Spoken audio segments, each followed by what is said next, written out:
Hello and welcome po dito sa ating channel. So ngayon ay magkakaroon tayo ng isang simpleng tricks. Ituturo ko naman kung paano mag-invisible name sa Facebook. Maaring yung iba ay alam na ang tricks na ito. Pero para po sa mga hindi pa alam ang tricks na ito, at gusto gawing invisible ang name sa Facebook, make sure na panoorin ang video hanggang matapos. So let's proceed.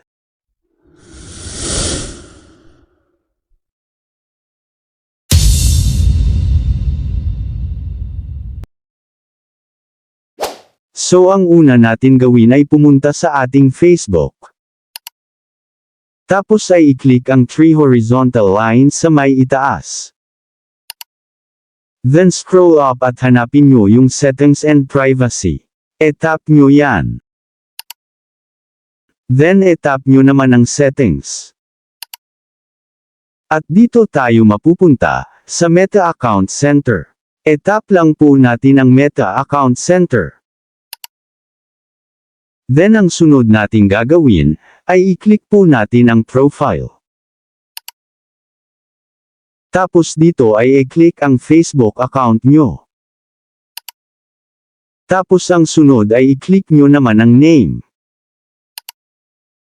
At mapupunta kayo sa pangalan ng Facebook nyo, so ngayon ay i-delete po ninyo ang first name at ang last name, kung meron kayong middle name ay i-delete nyo rin. So ayan, maglalagay po tayo ng special symbol sa first name, at sa last name natin. Ang symbol na ito ay wala po sa keyboard ng mga cellphone natin, so ilalagay ko na lang po sa comment, at description box ng video na ito para ma-download po ninyo. Tapos ay i-copy-paste nyo lang sa name at sa last name po ninyo, pero kung gusto nyo lagyan sa middle name ay pwede rin, depende na po sa inyo yan.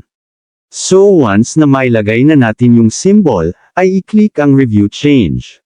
Take note, once na mag-change name tayo sa ating Facebook, ay 60 days bago tayo uli pwedeng magpalit ng name natin sa Facebook, so kung okay lang po sa inyo yan ay i-tap ang Review Change.